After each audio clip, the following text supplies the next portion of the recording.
So I wanted to enter the modern era as we close out the year. So we'll try this. I hope it works out okay, because I've never actually done this before.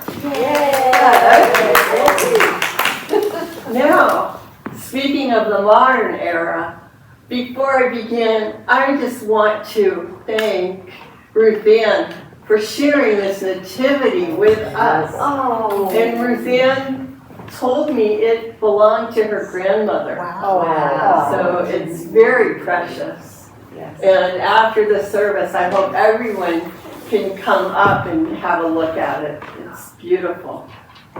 So thank you so much, Ruth Ann, for doing that.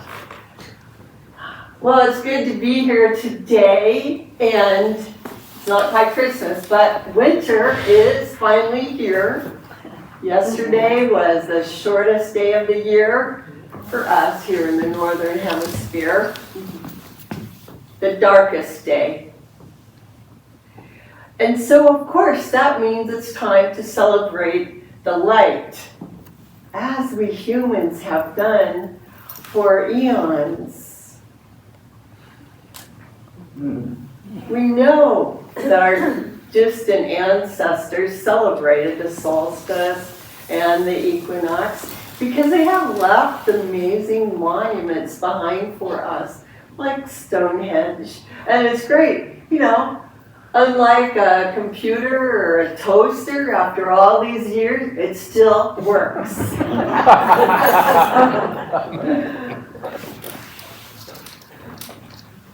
Machu Picchu in Peru.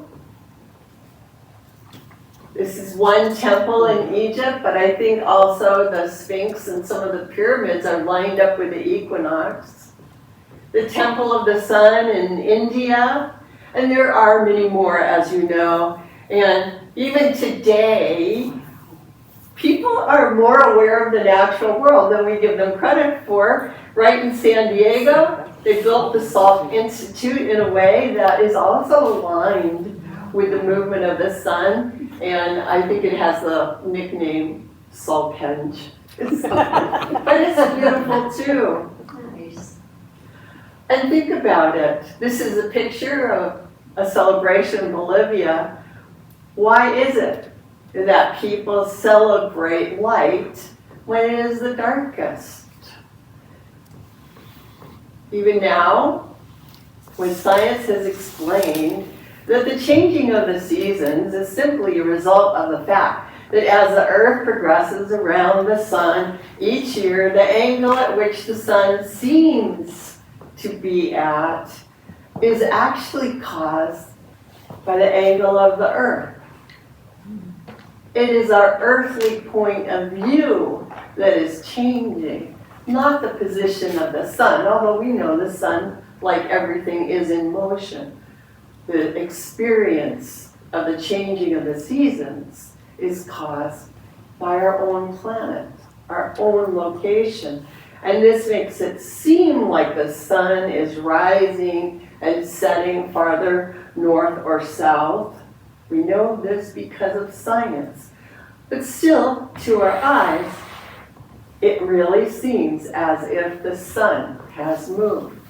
And the thing is, no matter how we explain it now, or how it was explained eons ago, the underlying truth is that yesterday, on the winter solstice, our experience just switched from shortening days to lengthening days. But just because science may be able to explain it doesn't make it any less amazing. And that brings us to Christmas. A scene of the Nativity, but not as beautiful as the one Ruth Ann brought this morning. But I think we could say the same thing, that no matter how we explain it, the truth is that our communal experience as human beings living on earth was changed by the birth and the life and the teachings of Jesus of Nazareth. It's not really a matter of belief or a matter of religion to say that things changed. It is a matter of history. Well, personally, I agree with the founder of religious science, Ernest Holmes, that science and religion can walk hand in hand. I'm willing to take a scientific view of that the stories of the life of Jesus have been passed down over time and are probably pretty incomplete. And they've probably been modified across the centuries simply because they were written down decades and even hundreds of years after his death. But the main ideas remain. And we can cherish and look to the main ideas that he taught. In fact, our claim here that you can change your thinking and thereby change your life is a direct restating of what Jesus is said to have taught, that it is done to you as you believe. So there's no need to be ambivalent about the Christmas holiday. We can simply choose to interpret it and celebrate it in accordance with our own heart, in our own way.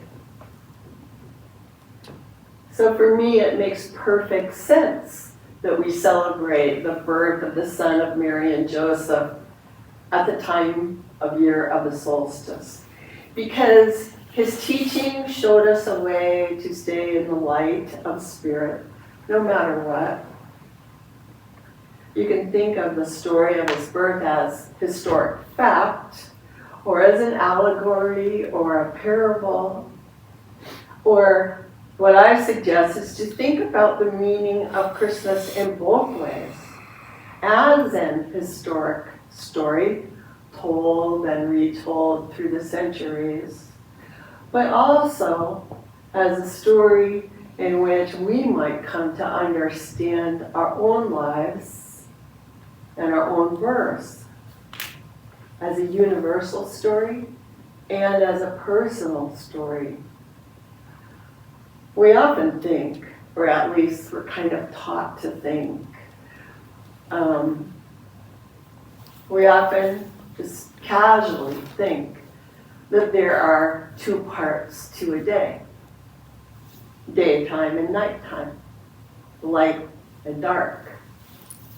Just like there is a tendency for us to think that there are two parts to life, good and evil, spirit and matter, as if the light is either on or off. So I don't know if you know about the software in these amazing computers that I'm using today.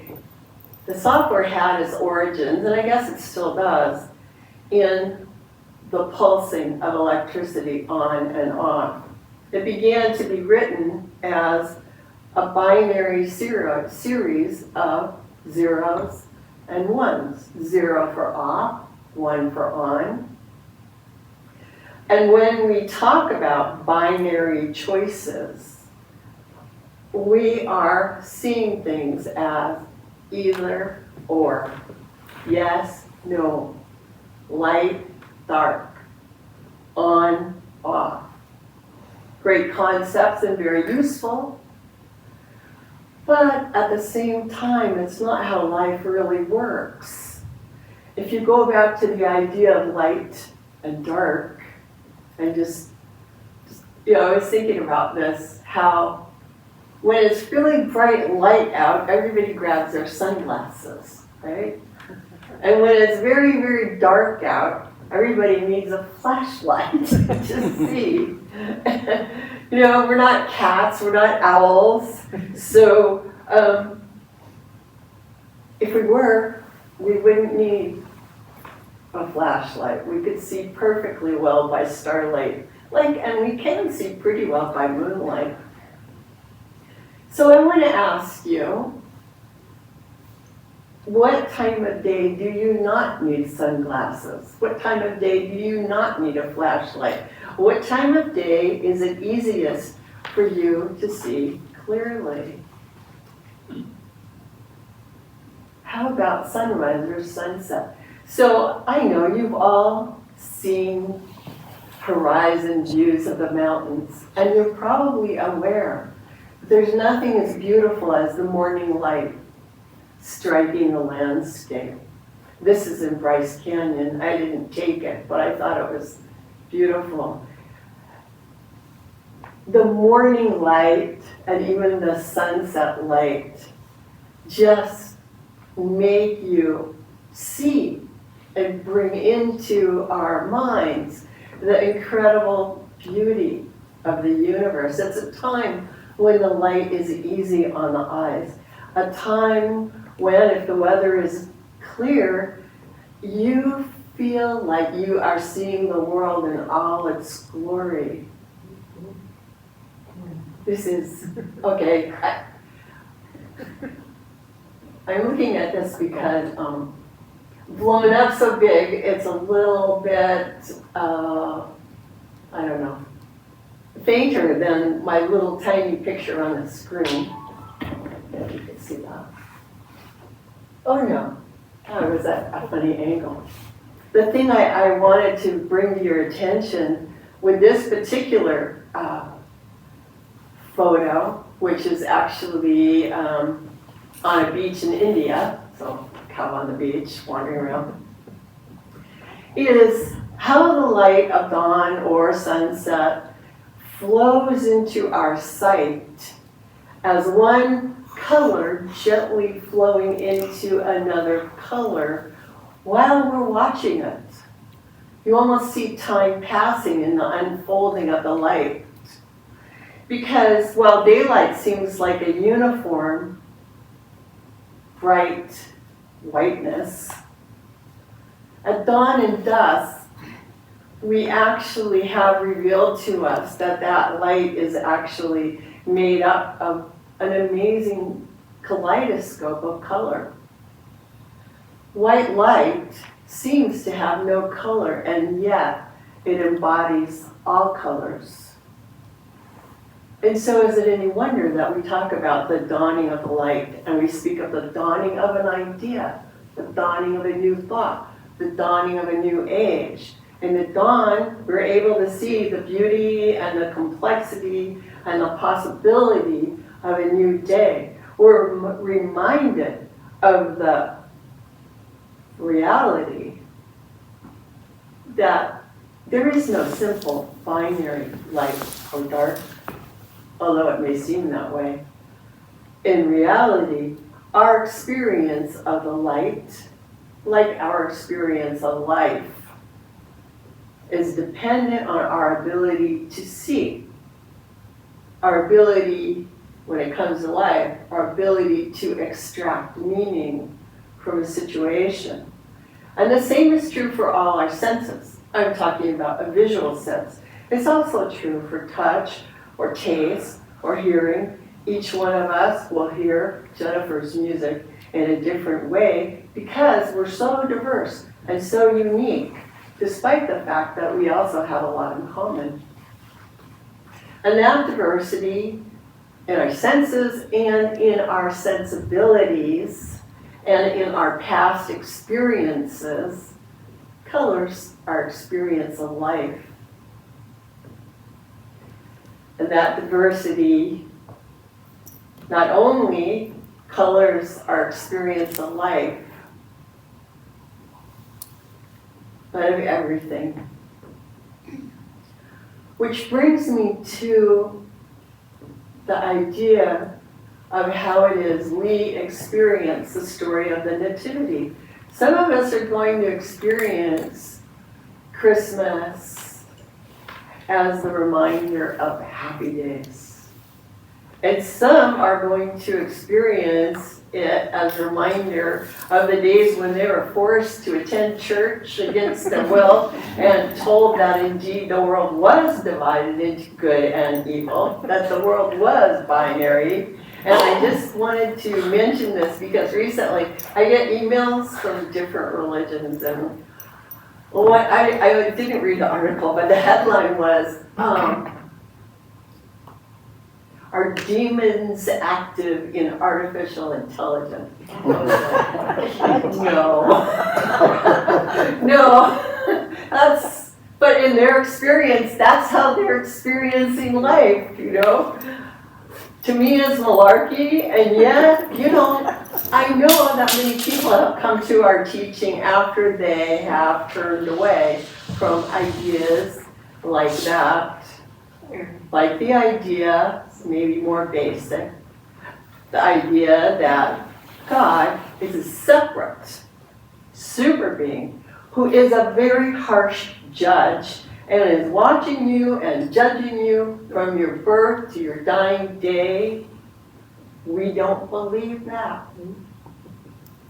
To us, spirit is always revealing itself to be perfect love. Almost blindingly perfect. Yet, like the light, spirit is all-inclusive. Everyone is spirit revealed.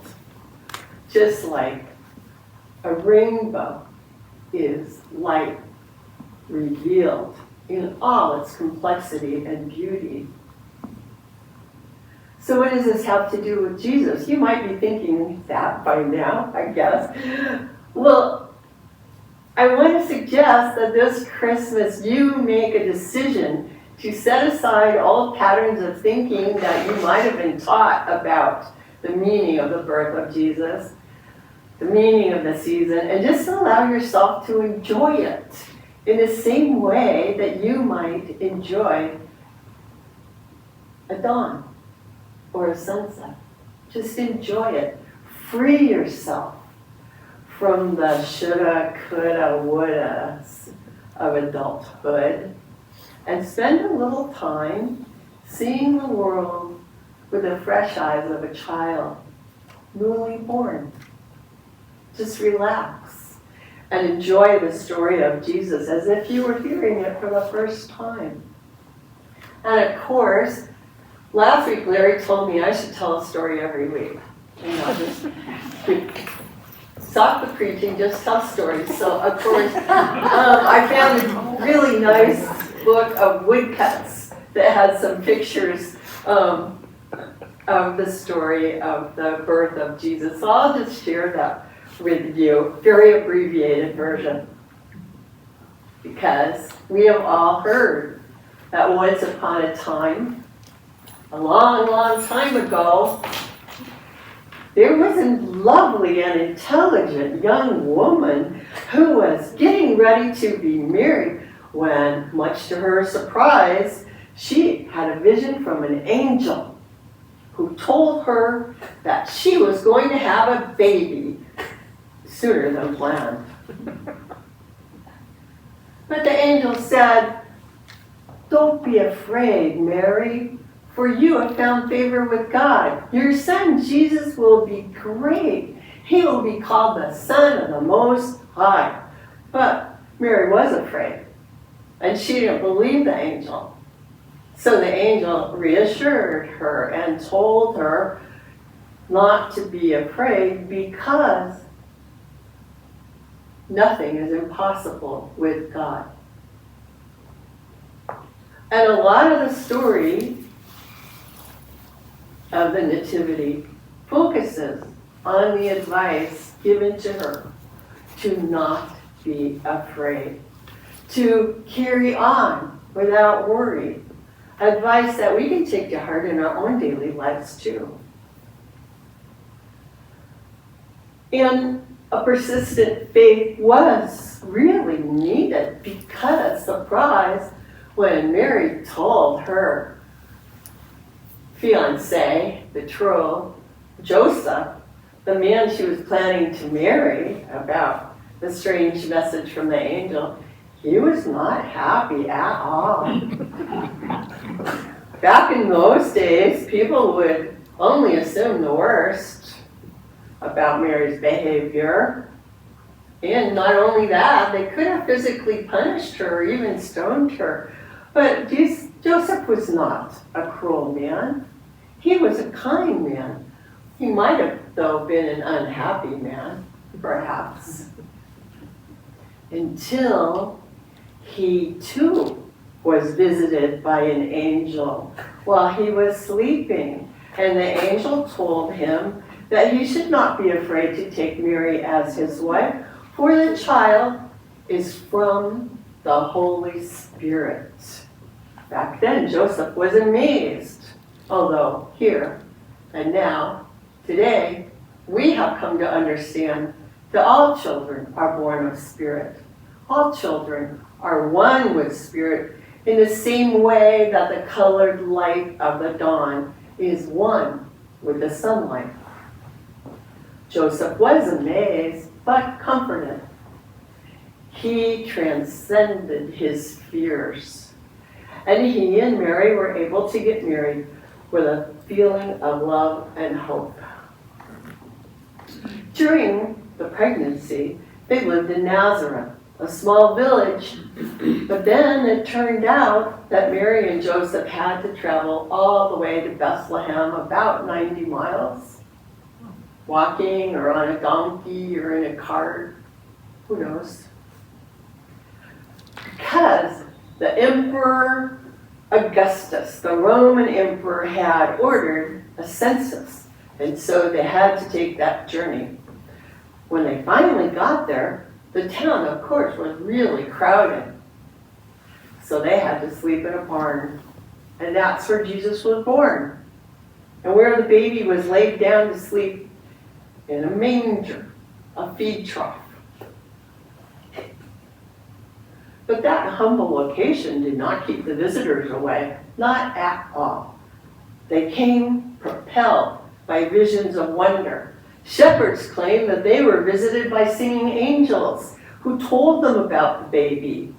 The shepherds spread the word, the rumors flew, and soon all kinds of people heard the news and came to look at the baby.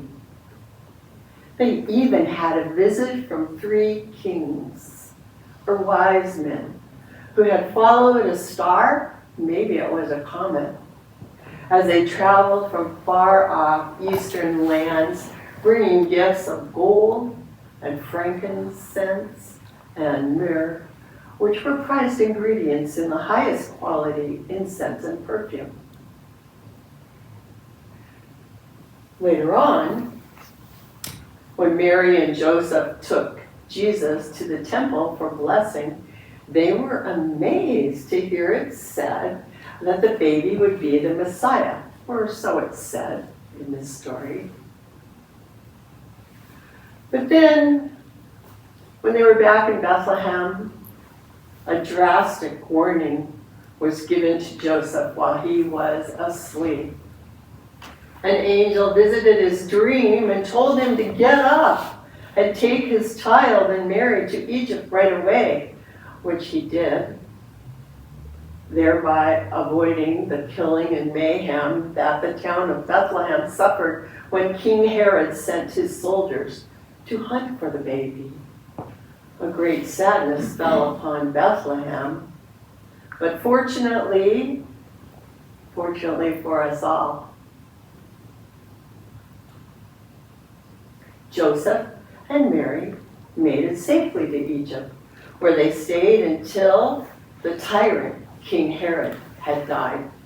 Then they moved to Nazareth, where they lived with their family and where Jesus grew into the wise young man who began teaching the world the power of love. And so, as the little book I took these woodcut prints from says, over time, Jesus advanced in wisdom, in age, and grace. So this year, let's let Christmas be a day in which we see each other with eyes of kindness and love. Let it be a day of freedom, a day of blessings, of happiness, of gratitude, a day of giving and receiving, maybe a day of togetherness, maybe a day of making phone calls or writing notes or simply walking or meditating by the beach. But let's make it a day of celebration of the light in all its colors, a day of peace, the peace that transcends understanding, the very peace of spirit itself. So let's let it be so, and have a very Merry Christmas, each and every one.